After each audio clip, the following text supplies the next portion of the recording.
So I'm going to talk about the movie War of the Worlds.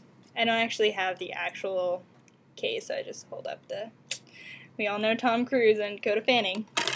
War of the Worlds started out as a radio broadcast that they put on the radio, and they made it seem like it was like real, so people would literally be committing suicide because they thought that the world was over.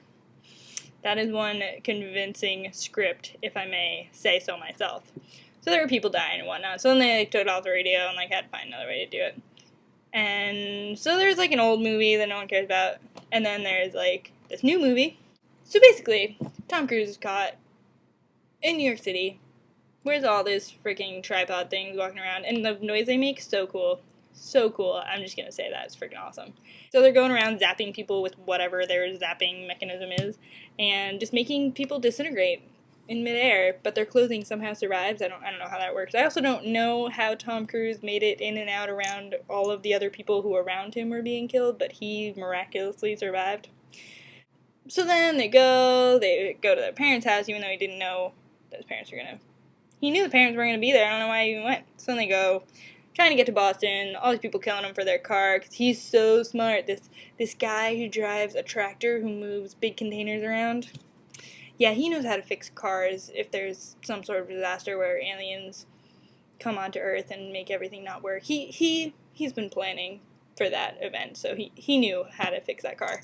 So everyone fights for that. He meets some random person in some random city and leaves her behind. I don't know what that was all about, but that's okay. But anyway, so I was watching this the other day, so I figured I'd use it as my first one. And I just think it rocks that this extraterrestrial life that seemed to know all sorts of things about man and is just so advanced, just freaking, we just wipe it out by a tiny little microscopic organism that just gets it. I mean, come on. How cool is that?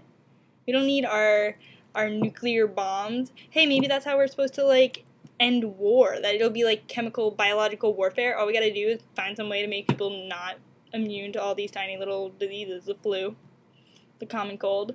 We could be wiping out massive amounts of people that we don't like. I shouldn't really be giving anyone ideas about that.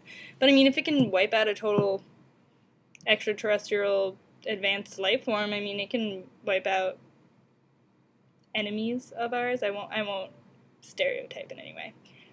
What else? Plus, this is kind of the Tom Cruise's comeback after a while. I don't really remember anything from between Top Gun and War of the Worlds, so I'm assuming that there just wasn't anything unless I was living under a rock. But, so that was good. He had a good comeback, I think, and Dakota's always nice.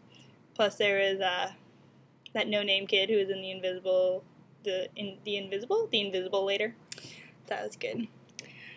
Oh, and what was up? I don't even know what they were doing when they were just, sucking up our blood and then putting it into the air. I don't know what that was all about. Why were they growing veins in the middle of the... I don't know. I didn't get that. So basically all I'm saying, watch it. It's a pretty good flick. I'm digging it. War of the Worlds. Let's hope it doesn't happen.